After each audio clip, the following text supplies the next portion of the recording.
నమస్తే, welcome to special debate. Hyderabad లో నేపాల్ ముఠా ఆగడాలు శృతిమించిపోతున్నాయి. ఇంట్లో పని మనుషులుగా చేరి దోపిడీకి పాల్పడుతున్నారు. హత్యకు కూడా వెనకాడడం లేదు. ఆపై పారిపోయి పోలీసులకు సవాల్ విసురుతున్నారు. సంపన్న కుటుంబాలే లక్ష్యం, ఆనుపానులు కనిపెట్టి ఘాతుకానికి దిగుతున్నారు. మాజీ ఐపీఎస్ అధికారి భార్య హత్యతో నగరం ఒక్కసారిగా ఉలిక్కిపడింది. హత్య తర్వాత పారిపోయిన దుండగులు పోలీసులకు ఇంకా చిక్కలేదు. తాజాగా జవహర్ నగర్లో నేపాలీ ముఠా మరో దోపిడీకి దిగింది. వృద్ధ దంపతులను కట్టేసి పెద్ద మొత్తంలో నగలతో పరారైంది. ఈ వరుస ఘటనలతో తెలంగాణ పోలీసులకు సవాల్ విసురుతున్నారు నేపాలీ పని మనుషులు. దండుపాళ్యం బ్యాచ్ కంటే దారుణంగా మారిపోయారు. నగరంలో సంపన్నుల కుటుంబాల్లో పనివాళ్లు లేకపోతే రోజు గడవదు. ఇదే అదునుగా నమ్మకంగా చేరి ప్రాణాలు తీస్తున్నాయి ముఠాలు.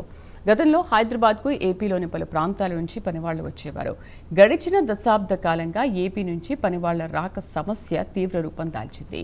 తక్కువ జీతం, ఎక్కువ పని చేస్తారనే ఉద్దేశంతో నేపాల్ నుంచి వచ్చిన వారికి పని కల్పిస్తున్నాయి కుటుంబాలు. సరైన విచారణ లేకుండా పనివాళ్లను పెట్టుకుంటున్నారు. అయితే మాజీ ఐపీఎస్ భార్య మరణం తర్వాత నేపాల్ వాళ్లను పని మనుషులుగా పెట్టుకోవద్దని నగర పోలీస్ కమిషనర్ సజ్జనార్ సూచిస్తున్నారు. మరి నేపాలీ ముఠాల ఆగడాలకు చెక్ పెట్టేది ఎలా? డిస్కస్ చేద్దాం ఇవాళ స్పెషల్ డిబేట్లో పార్టిసిపేట్ చేస్తున్నారు. మనతో పాటు ప్రస్తుతానికి అనలిస్ట్ వీరశేఖరరావు గారు, ఆయనతో మాట్లాడదాం. Good morning sir. శేఖర్ గారు, ఏంటి అసలు ఈ నేపాలీ ముఠా ఆగడాలు ఎక్కడ ఆగట్లేదు? అండ్ ఒకరు కాకపోతే ఒకరు ఇళ్లలో పని మనుషులుగా చేరుతున్నారు, అదే లక్ష్యంగా చేసుకుని డబ్బు నగలతో ఉడాయిస్తున్నారు. బట్ ఏంటి మరి వాళ్ళని నమ్మేది ఎలా? ఒకప్పుడంటే ఏపీ నుంచి తెచ్చుకొని వాళ్ళతో పని చేయించుకునే వాళ్ళు ఇప్పుడు అక్కడి నుంచి కూడా తగ్గిపోయారు. ఇప్పుడు అంతా నేపాలీ బ్యాచ్, మిగతా బీహార్ బ్యాచ్ ఇంకెక్కడి నుంచో తయారవుతున్నారు కదా. మరి ఏంటి పని వాళ్ళు కూడా మనల్ని ఇలా చేస్తే అసలు పని చేసుకునే వాళ్ళు ఎలా బతకాలంటారు? వాస్తవంగా పని కోసం వచ్చిన వాళ్ళు, పని చేయడానికి వచ్చే వాళ్ళు ఇలా ఉంటారని చెప్పి మనం అనుకోవడం అనేది కరెక్ట్ కాదు. ఎందుకంటే వాళ్ళు పని చేయడం కోసమే వచ్చి ఉన్న బతుకు తెరువు కోసం వచ్చే వాళ్ళు వేరే ఉంటారు. వాళ్ళు ఎక్కడో వాళ్ళు సొంతంగా వాళ్ళు పనులు చేసుకుంటూ వాళ్ళ కుటుంబాన్ని పోషించుకుంటూ ఉంటారు. ఇలాంటి ఒక బ్యాచ్ గా నేపాల్, బీహారే కాదు, అన్ని చోట్ల నుంచి వచ్చేవాళ్ళు. ఇక్కడ ఏమవుతుందంటే కొన్ని ఏజెన్సీలు, కొంతమంది హోటల్స్ ఇట్లాంటి వాటిలో స్థానికులు అయితే వాళ్ళ లాంగ్వేజ్ వీళ్ళకి కస్టమర్స్ కి అర్థమవుతుంది. వాళ్ళు ఏదో జరిగిపోతుందనే ఉద్దేశంతో అదర్ లాంగ్వేజ్ వాళ్ళని హోటల్స్ లో ఇట్లాంటి వాటిలో, రిసార్ట్స్ లో ఇట్లాంటి వాటిలో నిర్మించుకోవడం జరుగుతుంది. అదే తక్కువ చేయడానికి వీళ్ళంతా పనిచేస్తున్నారనే ఉద్దేశంతో ఇట్లాంటి చిన్న అధికారులు, ఇట్లాగే ప్రైవేటు కొంతమంది హౌసెస్ లో వీళ్ళని ఎంగేజ్ చేసుకోవడం జరుగుతుంది. అలా ఎంగేజ్ చేసుకుంటున్నప్పుడు మనం ఏదైతే మనం అనుకుంటాం కదా, లోబి 4 విధాలా నష్టపోతారు.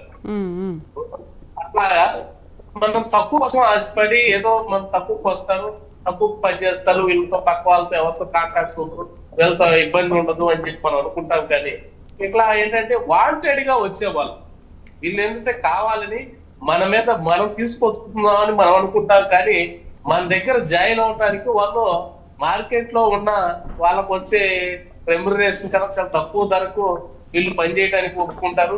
వీళ్ళు మనల్ని ఎంచుకొని మన దగ్గరకు వచ్చి జాయిన్ అవుతారు అనేది వాస్తవం.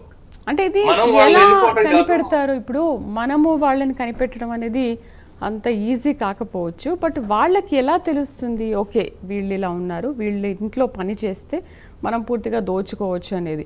కానీ మనం అంత ఈజీగా పసిగట్టలేము కదా. వాళ్ళు ఎలా ఈ వెరిఫికేషన్ అంతా ఎలా చేస్తారంటే ఒక 4 రోజుల ముందు నుంచి ఇక్కడ తిష్ట వేసి వీళ్ళు ఏంటి అన్ని అబ్జర్వేషన్లో ఉంటారా?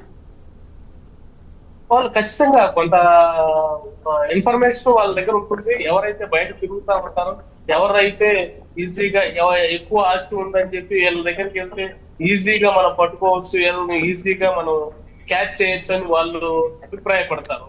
ఇక తక్కువ సెక్యూరిటీ ఎక్కడ ఉంటుంది, వీళ్ళు మనకి దొరుకుతారు, వీళ్ళ దగ్గర ఆస్తి ఉంటుంది, వీళ్ళ దగ్గర సెక్యూరిటీ ఉండదు అని చెప్పి వాళ్ళు మనల్ని ఎంచుకొని మన దగ్గరకు వచ్చి మన చేత తక్కువ చేయడానికి వాళ్ళు ఒప్పించబడతారు. అంతేగాని మనం వాళ్ళని ఎన్నుకుంటున్నాం అని చెప్పి అనుకుంటాం. కానీ ఇవన్నీ మనం తక్కువ ధరకు వచ్చేది ఇది ఎట్లాంటివి కాకుండా కరెక్ట్ గా హౌస్ కీపింగ్ ఏజెన్సీ ఎవరైతే నిబంధనలను కఠినంగా ఉపయోగించి వాళ్ళ ఇన్ఫర్మేషన్ మొత్తం తీసుకుంటారు, ఒక సెక్యూరిటీ గార్డు లేకపోతే కొన్నిట్లో కొన్ని కమ్యూనిటీలో బయోమెట్రిక్ ఇలాంటి ఆధారంగా తీసుకునే పరిస్థితి ఉంది. అలాంటి పరిస్థితుల్లో కొంచెం ఇన్ఫర్మేషన్ పూర్తిగా తీసుకునే ఒక ఏజెన్సీని మనం ఫాలో అవటం అనేది చాలా ఉత్తమమైన పద్ధతి. ఎందుకంటే మనం దేని నుంచి తప్పించుకోలేము, ఎవరిని మనం నిందించలేము. అలాగని ఒక నేపాల్ ముఠాను బీహార్ ముఠాను నిందించే పరిస్థితి కాదు.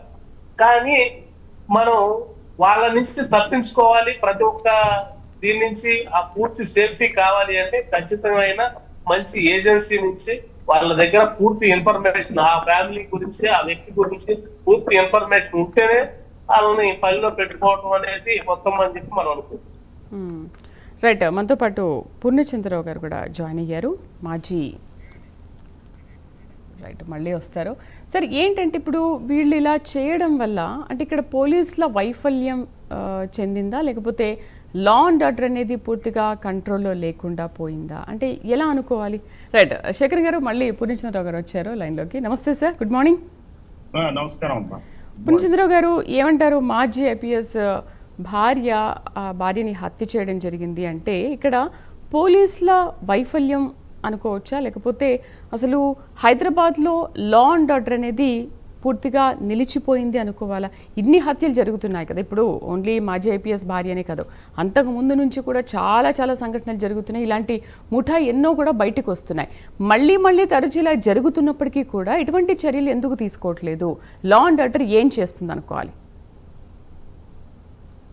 క్రైమ్ జరగకుండా ఉంటది అనుకోవటం అనేది సరైన విషయం కాదండి. నేరరహిత సమాజం ఉండదు ఎప్పుడు. సమాజం అనగానే జరుగుతూనే ఉంటాయి, లోభం, మాశ్చర్యం అని ఇన్ని ఉంటాయి కదా. ఉన్నప్పుడు క్రైమ్ కూడా జరిగేటువంటి అవకాశం ఉంటుంది. ఇక్కడ మనం ఆలోచించాల్సింది ఏంటంటే క్రైమ్ జరిగినప్పుడు ఎందుకు జరిగింది, ఇది ఇలాంటి క్రైమ్ మళ్ళీ రిపీట్ కాకుండా ఉండాలంటే ఏం చేయాలి అనేది ఆలోచించాలి.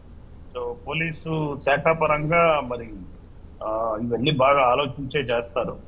సో మునుముందు ఖచ్చితంగా కంట్రోల్ అవుతుంది, ఏం భయపడాల్సిన అవసరం లేదు. ఇటువంటివి కొన్ని ఇన్సిడెంట్స్ ఎలా కంట్రోల్ అవుతుంది సార్? ముఠాలు ఇలా హత్యలు చేసి బంగారం డబ్బులు తీసుకొని పారిపోతూ ఉంటే అసలు ఇంటెలిజెన్స్ ఎక్కడ ఫెయిల్ అవుతుంది అనుకోవాలి? ఇన్ని జరుగుతున్నా కూడా ఇంకా ఇంతవరకు పోలీసులు వాళ్ళని పట్టుకునే లేదు కదా. ఇంటెలిజెన్స్ అంటే మామూలు ఈ దొంగతనాలకి దోపిడీలకి కాదండి ఇంటెలిజెన్స్. ఇంటెలిజెన్స్ ఏంటంటే ఒక ఆర్గనైజ్డ్ గా ఒక టెర్రరిస్ట్ యాక్టివిటీ కానీ ఎక్స్ట్రీమిస్ట్ యాక్టివిటీ కానీ ఇటువంటి విషయాల మీద ఇంటెలిజెన్స్ గురించి మాట్లాడతాం కానీ ఈ విషయాల్లో ఇంటెలిజెన్స్ కాదు, లోకల్ ఇన్ఫర్మేషన్. అంటే మీరు లోకల్ సమాచార వ్యవస్థను బహుశా మీరు ఇంటెలిజెన్స్ అనే పదం వాడి ఉంటారు. ఇంటెలిజెన్స్ అనేది it's a very specific term. So intelligence వైఫల్యం ఏమి ఉండదు ఇందులో. ఇది ఇంటెలిజెన్స్ దృష్టి పెట్టాల్సిన అంశం ఏం కాదు. మనం జనరల్ గా ఏం చేస్తామంటే నక్సలైట్ల కార్యకలాపాలు లేకపోతే టెర్రరిస్ట్ కార్యకలాపాల మీద ఇంటెలిజెన్స్ వాళ్ళ వింగ్స్ ఉంటాయి, కౌంటర్ ఇంటెలిజెన్స్ అని వాళ్ళు చేస్తా ఉంటారు. సో అట్లానే పొలిటికల్ పార్టీస్ చేసేటువంటి ఏవైతే ఉంటాయో ధర్నాలు, మరి రాస్తారోకోలు, లేకపోతే ముట్టడులు, ఇలాంటి వాటి మీద కూడా ఇంటెలిజెన్స్ దృష్టి సారిస్తుంది. ఇదేంటంటే మామూలు క్రైమ్ అనాదిగా మర్డర్ ఫర్ గెయిన్ అంటారు. సో వాళ్ళు మర్డర్ ఫర్ గెయిన్ అంటే ఏదో బంగారం కోసం లేకపోతే డబ్బు కోసమో ఈ గ్యాంగులు వచ్చి చంపడం అనేది జరుగుతూ ఉంటుంది. ముఖ్యంగా ఏంటంటే నేపాలీల విషయంలో వాళ్ళకి మనం స్వాతంత్ర్యోద్యమం నుంచి చూస్తున్నాం, వాళ్ళకి చాలా మంచి పేరుంది, విశ్వాసానికి మారు పేరు నేపాలీ. నేనే ఆశ్చర్యపోయాను నేపాలీ మీద ఇంత మొత్తం సమాజం మీదనే నేపాలీ మొత్తాన్ని అలా అనటం కూడా కరెక్టా నాకైతే కాదనిపిస్తుంది. ఎందుకంటే గూర్ఖాలు ఎంతమంది గూర్ఖాలు ఉంటారు చూడండి, వాళ్ళు రాత్రులల్లా కాపలాలు కాస్తారు, వాళ్ళు సెక్యూరిటీ వర్క్ పెట్టింది పేరు. అందువల్ల వీళ్ళు ఏంటంటే ఇళ్లలో పనిచేసే వాళ్ళుగా పని మనుషులుగా వస్తున్నారు, లెఫ్ట్ సైడ్ పనిచేసే వాళ్ళుగా వస్తున్నారు. రావడం ద్వారా ఇక్కడ మరి ఇటువంటి కార్యక్రమం జరిగింది. సో ఒక్కోసారి కొన్ని క్రిమినల్ ఎలిమెంట్స్ ఇటువంటి పని మనుషుల రూపంలో వచ్చి వాళ్ళు ప్లాన్ చేసేటువంటి అవకాశం ఉంది. అందువల్ల పోలీస్ ఏం చేస్తుందంటే ఖచ్చితంగా ఈ వెరిఫికేషన్ చేయడానికి అవకాశాలు ఉన్నాయి. మనం కూడా ఏం చేస్తున్నాం అంటే తెలుగు వాళ్ళు ఇక్కడ ఉన్నవాళ్ళు ఈ తెలుగు సంబంధించి వచ్చేవాళ్ళు ఆర్గనైజ్డ్ గా ఏమి ఉండరు. మన తెలంగాణ నుంచి కానీ ఆంధ్ర నుంచి వచ్చిన వాళ్ళు ఇండివిజువల్ ఫ్యామిలీస్ వస్తాయి. అదే నేపాలీస్ కానీ బీహారీస్ కానీ లేకపోతే జార్ఖండ్ నుంచి వచ్చేవాళ్ళు కానీ ఒరిస్సా నుంచి వచ్చేవాళ్ళు కానీ నార్త్ ఈస్ట్ నుంచి వచ్చేవాళ్ళు కానీ వాళ్ళకి కొన్ని కంపెనీలు ఉంటాయి ఇక్కడ. ఆ కంపెనీలకు కూడా మన వాళ్ళే ఉంటారు, ఇక్కడ తెలుగు వాళ్ళే ఉండి వాళ్ళని రిక్రూట్ చేసుకుని వాళ్ళకి డార్మినేటరీలో పెట్టి రకరకాల ఫెసిలిటీస్ ఇచ్చి, ఫెసిలిటీస్ అంటే వసతి ఇస్తారు, అదేం బాగుండదు. సో వాళ్ళు ఎర్రగా బొరగా ఉంటారు కాబట్టి ఈ హోటల్స్ లో హాస్పిటల్స్ లో చాలా చోట్ల వాళ్ళు ఉద్యోగాలకి పెడతా ఉంటారు, తక్కువ రేట్ కి వస్తా ఉంటుంది. ఈ ఎవరైతే ఈ కాంట్రాక్టర్స్ ఉన్నారో, ఈ లేబర్ కాంట్రాక్టర్స్ ఇట్లాంటి వాళ్ళు మా కమిషన్ బాగా దండుకుంటారు. సో ఇటువంటి వ్యవస్థల్ని కనుక్కొని ఆ వ్యవస్థల కింద పనిచేసేటువంటి ఈ గ్రూపులు ముఠాలు వీటిలన్నింటినీ వెరిఫై చేయాల్సిన అవసరం ఉంటుంది. యాంటిసిడెంట్ వెరిఫికేషన్ చేసుకోవాల్సిన అవసరం ఉంటుంది. CCTNS అనేటువంటి సిస్టమ్ ఉంది. ఆ సిస్టమ్ ద్వారా ఈ ఎవరెవరి మీద ఏమేం కేసులు ఉన్నాయనేది తెలుసుకోవచ్చు. అయితే ఆధార్ కార్డులు కూడా 2 రకాల ఆధార్ కార్డులు, రకరకాల ID కార్డ్స్ మెయింటైన్ చేసే పరిస్థితుల్లో మరి టెక్నాలజీ కూడా గవర్నమెంట్ ఆఫ్ ఇండియా శ్రద్ధ పెట్టాలా. శ్రద్ధ పెట్టి ఐరిస్ ద్వారా కానీ ఫింగర్ ప్రింట్ ద్వారా కానీ మరి వాళ్ళ యొక్క ట్రూ ఐడెంటిటీని తెలుసుకునే విధంగా ఈ కేంద్ర ప్రభుత్వంలో IT డిపార్ట్మెంట్ చర్య తీసుకోవాల్సిన అవసరం ఉంది. ఆ రకంగా చర్య తీసుకోవడం ద్వారా ఇవి చాలా వరకు మనం కంట్రోల్ చేసేటువంటి పరిస్థితులు ఉంటాయి. నాకు నమ్మకం ఏంటంటే పోలీస్ వ్యవస్థ ఖచ్చితంగా చూస్తుంది, ప్రతిదాన్ని గమనిస్తుంది. ఇక్కడున్న పోలీస్ కమిషనర్ కూడా గట్టి వాడని పేరు ఆయనకి, మరి గతంలో కూడా చూసాం శాంతి భద్రతలు మెయింటైన్ చేయడంలో బాగా చేశాడని సజ్జనార్ గారికి పేరుంది. కాబట్టి ఏం ప్రజలేం ఆందోళన చెందాల్సిన అవసరం లేదు. సో అప్రమత్తతో ఉండాలా, ఎప్పటికప్పుడు పోలీస్ ఇన్ఫార్మ్ చేయడం ద్వారా ఇవి కంట్రోల్ చేసుకునే పరిస్థితులు ఉంటాయండి. ఓకే, అసలు తెలంగాణలోనే ఇలా ఉందా, లేకపోతే మిగతా రాష్ట్రాల్లో కూడా ఇలాగేమైనా ఉందా? మిగతా రాష్ట్రాలు ఇప్పుడు ముంబై, ఢిల్లీలో కానీ ఒకవేళ ఈ మెయిడ్స్ రావాలి అని అనుకుంటే వాళ్ళ పూర్తి వెరిఫికేషన్ తీసుకున్న తర్వాతే వాళ్ళని పనిలోకి పెట్టుకుంటారు కదా. అంటే అక్కడ కూడా ఏజెన్సీలు ఉండి ఆ ఏజెన్సీల ద్వారానే వీళ్ళని పంపిస్తారా? కేవలం ఇక్కడ మాత్రమే అలాగే ఉందా? ఇప్పుడు ఈ 2 స్టేట్స్ అనే కాకుండా మిగతా రాష్ట్రాల్లో కూడా పోలీసింగ్ వ్యవస్థ ఇలాంటివి జరిగినప్పుడు ఏ విధంగా కట్టడి చేస్తుంది? ఈ ఏజెన్సీలను వీళ్ళందరినీ కూడా విచారిస్తుందా? ఇప్పుడు విధానాలు ఉంటాయి. ఎప్పుడు మనకి ఢిల్లీలో కానీ లేకపోతే ముంబైలో కానీ వెరిఫికేషన్ విధానాలు ఉంటాయి, కానీ ఇంప్లిమెంటేషన్ సమస్యలు ఉంటాయి. ఎందుకంటే ఇది చాలా వాల్యూమ్ ఆఫ్ వర్క్ చాలా ఎక్కువ ఉంటుంది. మేము అంత ఆషామాషి వర్క్ కాదు.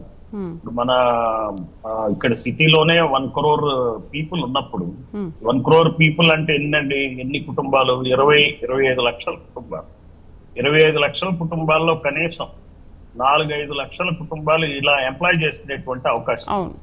సో 4-5 లక్షలు అంటే 10 లక్షల మందిని వెరిఫై చేయాలి. దానికి ఎంత సామాగ్రి కావాలో చెప్పండి, ఎంత డిపార్ట్మెంట్ కావాలి చెప్పండి. సో అంత కావాలి అని చెప్పేది రిస్క్ అని చెప్పి వదిలేద్దామా సార్? వదిలేస్తారా? వదిలేస్తే ఇప్పుడు మనుషుల్ని చంపేస్తున్నారు, ఇంట్లోకి తీసుకెళ్ళిపోతున్నారు. వదిలేయటానికి కాదు, నేను అనేది ఏంటంటే టఫ్ గా ఉంటుందని చెప్తున్నా. ఇంప్లిమెంటేషన్ టఫ్ అని వదిలేసేది ఏం లేదు. వ్యవస్థ ఖచ్చితంగా పనిచేస్తా ఉంటుంది. మన పోలీస్ వ్యవస్థ ఎప్పుడు ఫెయిల్ అవ్వాలా, అనేక సమస్యల్ని పరిష్కరించారు. సో ఖచ్చితంగా మంచి రిజల్ట్స్ వస్తాయి, అందులో అనుమానమేం లేదు. సో మనం నమ్మకంతో ఉండొచ్చు. సిటిజన్ చేయాల్సింది ఏంటంటే పోలీస్ స్టేషన్ కి ఇన్ఫార్మ్ చేసుకోవడం ద్వారా, కొత్త వాళ్ళు వచ్చినప్పుడు చేసుకోవడం ద్వారా చేయాలి. కానీ ఏదేమైనా ఇంట్లో వాళ్ళని పనిచేసే వాళ్ళని మనం చాలా మంది చూస్తాం మన ఇళ్లలో కూడా. అనుమానిస్తూ ఎవరుంటారు చెప్పండి? అనుమానిస్తూ ఉంటే ఇంకో వాళ్ళు పెట్టుకోలేరు, అక్కడ వాళ్ళకి నిద్రే పట్టదు. సో అందువల్ల ఈ ప్రాబ్లమ్స్ ఉన్నాయి వీటిలో. బట్ ఎనీహౌ ముందు ఏంటంటే ఇటువంటి ప్రాబ్లమ్స్ కంట్రోల్ అవ్వాలంటే డిటెక్షన్ ద్వారా కంట్రోల్ అవుతుంది, గ్యాంగ్లు పట్టుకోవడం ద్వారా కంట్రోల్ అవుతుంది. ఇటువంటి గ్యాంగ్స్ దీనికి ఆర్గనైజ్డ్ యాక్టివిటీ ఉంటే దాన్ని పట్టుకోవడం ద్వారా మనకి ఇటువంటి క్రైమ్ కంట్రోల్ అయ్యేటువంటి అవకాశం. ఓకే, శేఖర్ గారు, ఈ వెరిఫికేషన్ గురించి మీ అభిప్రాయం ఏంటి? రిక్రూట్మెంట్ చేసుకునే ముందు మనం కూడా ఇవన్నీ వాళ్ళ ఆధార్ ఇవన్నీ మనం కూడా ముందుగానే తీసుకోవాలి. ఇప్పుడు మనం ఏదైనా ఇంటికి రెంట్కు వెళ్ళాలి అని అంటే 2 months 3 months అడ్వాన్స్ అడుగుతారు, మన ఆధార్ అడుగుతారు, పాన్ అడుగుతారు, ఇవన్నీ ఉన్నాయా లేదా, ఎక్కడి నుంచి వచ్చారు, అంతకుముందు ఎక్కడ ఉన్నారు, ఎన్నేళ్ళు ఉన్నారు, ఇక్కడికి ఎందుకు వచ్చారు, ఇన్ని రీజన్స్ అడుగుతారు కదా మనం ఒక రెంట్లో ఉండాలి అని అనుకుంటే. మరి ఈ పని మనుషుల విషయంలో అలాంటి కేర్ అవసరం లేదా? ఎందుకంటే ఇప్పుడు ఇందాక పూర్ణచంద్ర గారు చెప్పింది, ఇండివిజువల్ గా ఎవరికి వాళ్ళు అపాయింట్ చేసుకునేటప్పుడు, ఇండివిజువల్ గా ఎవరికి వాళ్ళు తెచ్చుకునేటప్పుడు ఎవరి కంట్రోల్లో ఉండదు.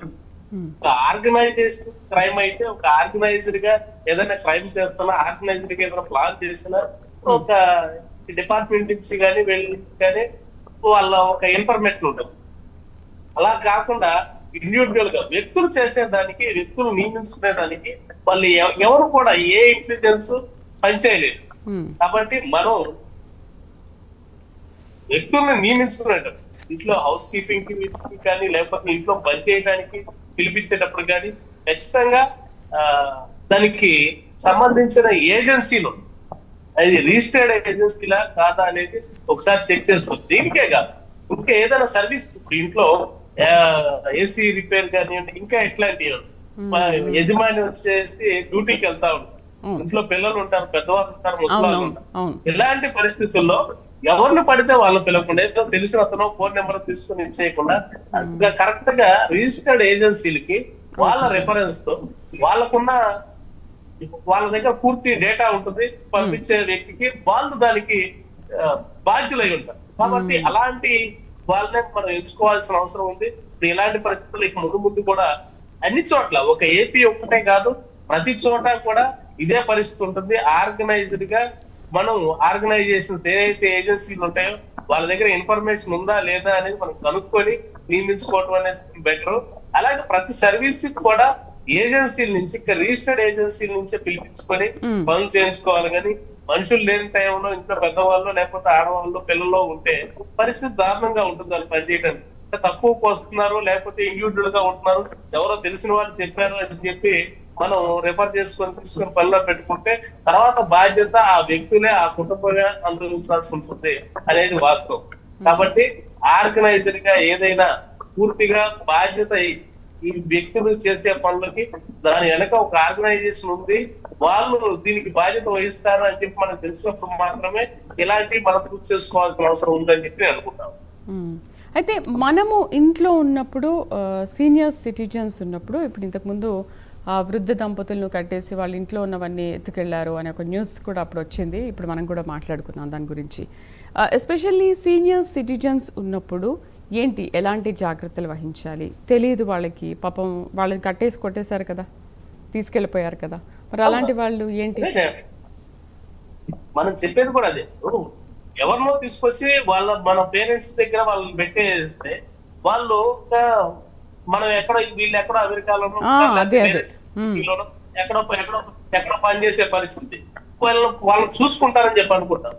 చూసుకుంటారనుకోవడానికి వాళ్ళకి వీళ్ళు వెళ్ళిపోతే, వీళ్ళు ఏదైనా చేస్తే దీనికి బాధ్యత వహించే ఒక సంస్థ ఏదైనా ఉందా, ఏ సంస్థ ద్వారా వీళ్ళు వచ్చారో ఆ సంస్థ దగ్గర వీళ్ళ రిఫరెన్స్ ఉన్నాయా అనేది మనం పూర్తి డీటెయిల్స్ తీసుకొని, పూర్వం ఎంతో రిఫరెన్స్ ఉండి విలేజ్ నుంచి, నేటివిటీ నుంచి వచ్చిన వాళ్ళని మాత్రమే తీసుకునే పరిస్థితి. ఇప్పుడు అలాంటి పరిస్థితి కాదు. ఎక్కడెక్కడో మనకి ఎక్కడెక్కడ పనులు మనుషులు కావాల్సి వస్తూ ఉంటారు, అవసరాలు కూడా ఆ రీతిలో ఉండే, పనులు చేసుకోలేని పరిస్థితి, ఎవరెవరో ఎక్కడెక్కడో ఉద్యోగాలు చేస్తా ఉంటారు. కానీ వాళ్ళ పేరెంట్స్ చూసుకోవడానికి ఖచ్చితమైన ఒక ఆర్గనైజేషన్ నుంచే వాళ్ళని తీసుకోవాల్సిన అవసరం ఉంది. దీనికి బాధ్యత ఇక్కడ ఏదైనా జరిగినా, మంచి గాని చెడు గాని ఏం జరిగినా వాళ్ళకి ఆ ఇన్స్టిట్యూట్ నుంచి, ఏదైతే ఆ ఏజెన్సీ నుంచి వీళ్ళకి బాధ్యత, భరోసా లభించే విధంగా ఉంటే మాత్రమే తీసుకోవాలి. లేకపోతే వ్యక్తులుగా ఎవరిని నమ్మాల్సిన అప్పుడు ఆ కంపెనీయే బాధ్యత వహిస్తుంది ఇక్కడ ఏది జరిగినా కూడా. ఖచ్చితంగా ఆ కంపెనీ బాధ్యత వహిస్తుంది. మనం అంత డబ్బు పెట్టలేనప్పుడు చిన్న చిన్న కంపెనీలు ఉంటాయి, ఖచ్చితంగా వాళ్ళ దగ్గర డేటా ఉంటే మాత్రమే తీసుకోవాల్సిందే అనేది మాత్రం ఇంపార్టెంట్ అనేది మనం చెప్పుకోవచ్చు. పూర్ణచంద్ర సార్, సేఫ్ సిటీ అని హైదరాబాద్కు ఒక మంచి రైట్ శేఖర్ సార్, హైదరాబాద్ ఒక సేఫ్ సిటీ అని అన్నారు. ఇంతకుముందు పూర్ణచంద్ర సార్ చెప్పినట్టు నేపాలీ వాళ్ళు అని అంటే గుర్ఖాల్ని మనం చూస్తూ ఉంటాం. అంటే అంతకుముందు ఒక 10-15 ఇయర్స్ బ్యాక్ మనం చూసాము నేపాలీ వాళ్ళు గుర్ఖాలుగా చేయడం అనేది. అప్పుడు అంతా బాగానే ఉండేది. కానీ రాను అసలు ఏంటి ఇది ఏజెన్సీల నుంచి ఇలా తయారవుతుంది అనుకోవాలా, హైదరాబాద్కి ఉన్న ఒక గుడ్ ఇమేజ్ కూడా ఒక ముప్పు వచ్చింది అనుకోవాలా? వ్యక్తులు చేసేదానికి ఒక వ్యవస్థకే ఆపాదించడం అనేది కరెక్ట్ కాదు. వ్యవస్థాగతంగా ఒక నేపాల్ వాళ్ళు ఎక్కడో చేసింది నేపాల్ నుంచి వచ్చిన ఒకటే అయి ఉండొచ్చు, కానీ అది నేపాలీ వ్యవస్థను మొత్తాన్ని సందిగ్ధంలో పడేయటం అనేది కూడా కరెక్ట్ కాదు. ఎందుకంటే వాళ్ళు చాలా మంది కరెక్ట్ గా పనిచేసే వాళ్ళు 90% ఉండొచ్చు, ఎక్కడో చాలా మంది ఉండొచ్చు. కాబట్టి వాళ్ళందరినీ బ్లేమ్ చేయటం అనేది కూడా కరెక్ట్. కాబట్టి మనం నియమించుకునేటప్పుడు ఒక వ్యవస్థాగతంగా ఖచ్చితంగా కంట్రోల్డ్ గా తీసుకొని ఆ వ్యవస్థ నుంచే వచ్చిన వాళ్ళు తీసుకుంటే మాత్రమే ఇలాంటి తగ్గుతాయి. అంతేగాని మనం ఒక వ్యవస్థను మొత్తాన్ని బ్లైండ్ చేయడం అనేది కరెక్ట్ కాదు. మనం ముంబై వీటితో పోల్చుకుంటే హైదరాబాద్ పాపులేషన్ పెరుగుతుంది, ఉద్యోగాలు ఎక్కువ అవుతున్నాయి. కాబట్టి మనుషుల కొరత అంటే మనుషుల కొరత ఎక్కువ ఉన్నప్పుడు నియమించుకోవడం జరుగుతుంది. వాళ్ళ ఇంట్లో పనిచేయడానికి కానీ లేకపోతే సర్వీస్ కోసం కానీ ఇట్లాంటి నియామకాలు జరుగుతూ ఉంటాయి. కానీ ఇవన్నీ కూడా ఒక సర్వీస్ ఆర్గనైజేషన్స్ నుంచి మాత్రమే ఇక నుంచి తీసుకోవాల్సిన అవసరం ఉంది అని చెప్పి ఆ అవేర్నెస్ పోలీసు వ్యవస్థ వీళ్ళందరూ కల్పించాలి. సమాజ ప్రచార మాధ్యమాలు ఇవన్నీ కల్పించాల్సిన బాధ్యత మన మీద కూడా ఉంటుంది అని చెప్పి నేను అనుకుంటా ఉన్నాను. అంటే ఇప్పుడు జరుగుతున్న సంఘటనల్ని బట్టి చూస్తుంటే ఇప్పుడు జరుగుతున్న సంఘటనలు బట్టి చూస్తుంటే ఎస్పెషల్లీ ఈ ముఠా గ్యాంగులు, దొంగతనాలు, చైన్ స్నాచింగ్లు, చెడ్డీ గ్యాంగులు వీళ్ళందరినీ చూస్తుంటే ఏదైతే సిగరెట్ తాగొద్దు హానికరం ఆరోగ్యానికి ఇలాంటివి హెచ్చరికలు ఎలా చేస్తున్నామో ఇంకా ముఠా దొంగలు కూడా ఇలా వస్తారు కాబట్టి మీరు జాగ్రత్తగా ఉండండి అనే విషయాన్ని కూడా మనం మాధ్యమాల ద్వారా ఖచ్చితంగా తెలపాల్సిందే ప్రజలకి. ఖచ్చితంగా మనం ఏ ట్రాఫిక్ రూల్స్ ఏవైతే ఉన్నాయో, లేకపోతే వెహికల్ నడిపేటప్పుడు మనకు కావాల్సిన మీకు లైసెన్స్ ఉందా, లేకపోతే పొల్యూషన్ సర్టిఫికేట్ ఉందా, బండి ఆర్సీ ఉందా, ఒక వ్యక్తిని మనం ఇంట్లో మన లేకపోతే ఒక సర్వీస్ నుంచి తీసుకునేటప్పుడు ఖచ్చితంగా ఆయన ఏ ఏజెన్సీ నుంచి వచ్చారు వాళ్ళు కూడా పూర్తి ఇన్ఫర్మేషన్ ఇతను ఎక్కడి నుంచి, ఇతను నేటివ్ ప్లేస్ ఏంటి, ఇతని దగ్గర ఉన్న ఆధారు మిగిలిన ఇవన్నీ ఐడెంటిటీ అన్ని కరెక్ట్ గా ఉన్నాయా, ఇతనికి ఎవరు రిఫరెన్స్ ఉంటారు, ఖచ్చితంగా రిఫరెన్స్ కూడా తీసుకొని ఉండాలి.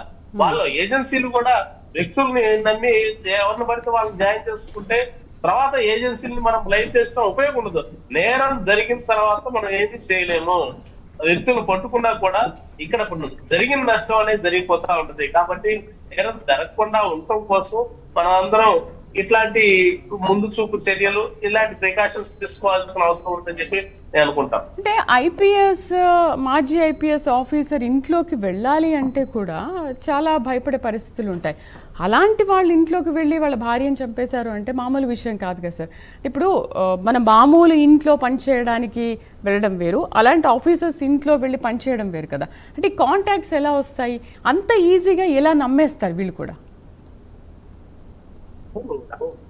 వాంటెడ్ గా అక్కడ ఏదో నేరం చేయాలి అనే ఉద్దేశంతో అక్కడ జాయిన్ అవ్వటం, వాళ్ళతో కొన్నాళ్ళు అంటే నెలలో 2 నెలలు సంవత్సరం పాటు వాళ్ళతో కలిసిపోయినట్టుగా ఉండటం, ఇలాంటి పనులు చేసి తర్వాత తన అవకాశాన్ని చూసుకొని దోపిడీ చేయటం జరుగుతుంది. అది వ్యక్తికి సంబంధించింది. వాళ్ళు ఎవరు ఏం చేయలేము. వాళ్ళు నియమించుకునేటప్పుడు అతను బాగుంటాడు, బాగా పనిచేస్తున్నాడని చెప్పి అనిపించుకున్న తర్వాత మాత్రమే ఇలాంటి వాటిని అదే మనం చెప్పుకునేది. ఏదైనా వ్యవస్థాగతంగా ఉండాలి, ప్రికాషన్స్ తీసుకోవాలి. ప్రికాషన్స్ ఇక మస్ట్ అండ్ బి అని చెప్పి ఇవి తప్పనిసరిగా ఉండాలి అని చెప్పి మనం అందరం ముందు ప్రచారం చేయడం తప్ప అలా నియమించుకునేటప్పుడు ఐపీఎస్ అధికారిగా ఉండి ఆయన మన ఇంట్లో జాయిన్ చేసుకునే వ్యక్తి ఇతను పోతే, ఇతను ఏదైనా చేస్తే ఇతని తర్వాత మనం ఎవరిని అడగాలి అనేది ఏమీ లేకుండా, అతని డీటెయిల్స్ ఏమి లేకుండా, అతని ఫ్యామిలీ గురించి కానీ ఏ ఇన్ఫర్మేషన్ లేకుండా అట్లా తీసుకోవడం అనేది వ్యక్తిగతంగా తప్ప చెప్పాలనుకోవచ్చు. రైట్ సార్, శేఖర్ గారు చాలా బాగా మంచి పాయింట్స్ చెప్పారు. నిజంగా ఇలాంటి నేరాలు జరగకుండా ఉండాలి అంటే మనం కూడా అవేర్నెస్ తెచ్చుకోవాలి. అండ్ సజ్జనార్ కూడా మరి ఈ విషయాన్ని చెప్పారు. అక్కడ వాళ్ళని తీసుకునేటప్పుడు పూర్తిగా వెరిఫికేషన్ చేసి తీసుకోవాలనే విషయాన్ని కూడా చాలా చక్కగా వివరించారు. Right, thank you sir, thank you for participating us. ఇది వాళ్ళ స్పెషల్ డిబేట్. మరొక అంశంతో మళ్ళీ కలుద్దాం. నమస్తే.